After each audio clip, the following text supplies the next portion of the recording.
আসসালামু আলাইকুম এভরিওয়ান, কেমন আছেন সবাই? আশা করি সবাই ভালো আছেন।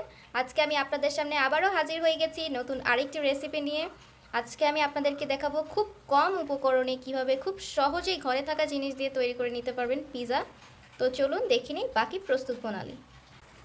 তো প্রথমে আমি নিয়ে নিচ্ছি ময়দা। আমি 1.5 কাপ ময়দার ব্যবহার করব। আমি এখানে 1 কাপ দিয়ে নিচ্ছি।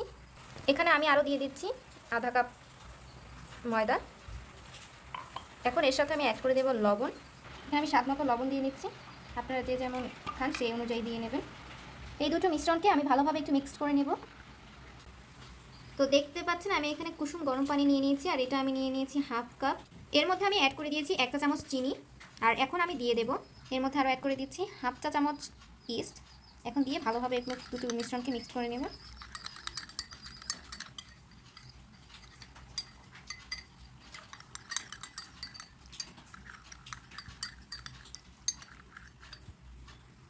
এখন এটাকে ঢেকে আমি 10 মিনিটের জন্য রেস্টে রেখে দেবো। তো দেখতে পাচ্ছেন 10 মিনিট হয়ে গেছে। এখন আমি এই মিশ্রণটি ময়দার সাথে মিশিয়ে দেব। তো দেখতে পাচ্ছেন মাঝখান দিয়ে আমি একটু খালি করে নিয়েছি। এখানে আমি একটু একটু করে দিয়ে সব কিছু ভালোভাবে মিক্স করে নেব। তো দেখুন তৈরি হয়ে গেছে সফট একটি ডো আমি বানিয়ে নিয়েছি। আর এখন এর মধ্যে দিয়ে দেব আমি 1 টেবিল চামচ তেল। দিয়ে ভালোভাবে আমি আবার একটু মথে নেব। ওটা তৈরি হয়ে গেছে। এখন আমি এটিকে ঢেকে রেখে 1 ঘন্টার জন্য রেস্টে রেখে দেবো। পিৎজার সসটা বানিয়ে নেব। এখানে আমি নর্মাল টমেটো সস নিয়েছি, আর এর সাথে এখন আমি দিয়ে দেবো সামান্য ব্ল্যাক পেপার। দুটোকে আমি ভালোভাবে মিক্সড করে নেব। এখন এর সাথে আমি অ্যাড করে দিচ্ছি হাফ চা চামচ মরিচের গুঁড়া। এখন সবগুলোকে ভালোভাবে মিক্স করে নিব। আপনারা চাইলে এখানে পিৎজার সসও ব্যবহার করতে পারেন। আমি যেহেতু খুব সিম্পল উপকরণ দিয়ে তৈরি করে দেখাবো, তাই আমি এভাবে তৈরি করে নিয়েছি। আর আজকে আমি তৈরি করব বিফ পিৎজা। 1 ঘন্টা পরে আবারও ফিরে আসলাম গাইস। দেখুন কত সফট হয়ে গেছে। এখন আমি এটিকে এখান থেকে উঠিয়ে নিয়ে একটু হাত দিয়ে একটু মথে নিতে হবে। হাতের সাহায্যে আমি একটি ডো বানিয়ে নিব আবারও। তো দেখুন আমি হাতের সাহায্যে পিৎজার একটি শেপ দিয়ে নিচ্ছি।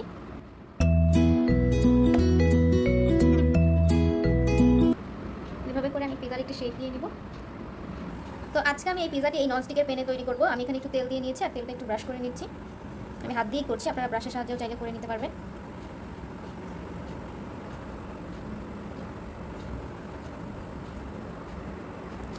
সেই বানিয়ে রাখা রুটির মতন ডোটি আমি এখানে দিয়ে দিয়েছি। আর এখন হাত দিয়ে সাইড দিয়ে চেপে চেপে একটা শেপ দিয়ে নিব।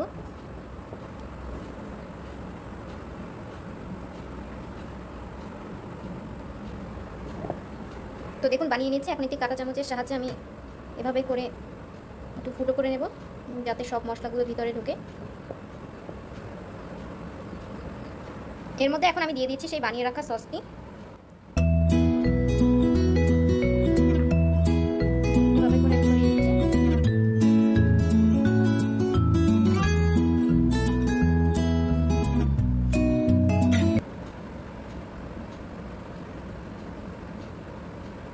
এখানে কোনো ম্যায়োনিজের ব্যবহার আমি করব না। আমি ঘরে থাকা জিনিস দিয়েই তৈরি করে দেখাবো একদম সিম্পল উপায়ে। এখানে এখন আমি দিয়ে দিচ্ছি টমেটো কুচি। আপনারা আপনাদের পছন্দ মতো করে সাজিয়ে নিতে পারবেন। আপনাদের যে যেমন যা আছে ঘরে তা দিয়েই খুব সুন্দর করে সাজিয়ে নিতে পারবেন। এখন দিয়ে নিচ্ছি পেঁয়াজের কুচি।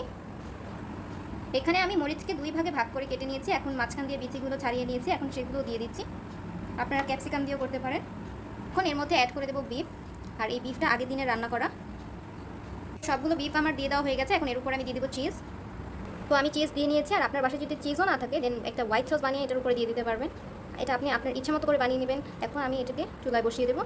তো চুলায় আমি বসিয়ে দিয়েছি। আমি একদম লো আঁচে করে চুলায় রেখে দিয়েছি। এখন একটি ঢাকনা দিয়ে ঢেকে দেবো। ঢাকনা দিয়ে ঢেকে দিয়েছি। এখন আমি 10 থেকে 15 মিনিট ওয়েট করবো এটা হওয়ার জন্য। তো দেখতে পাচ্ছেন 10 মিনিট পর ফিরে এসেছি, আর পিৎজাটা তৈরি হয়ে গেছে। এখন আমি চুলা দিয়ে নামিয়ে নিচ্ছি। তো চুলা থেকে আমি নামিয়ে নিয়েছি, আর তৈরি হয়ে গেছে মজাদার বিফ পিৎজা। এই রেসিপিটি যদি আপনাদের ভালো লেগে থাকে তাহলে অবশ্যই লাইক, শেয়ার আর সাবস্ক্রাইব করে পাশে থাকবেন।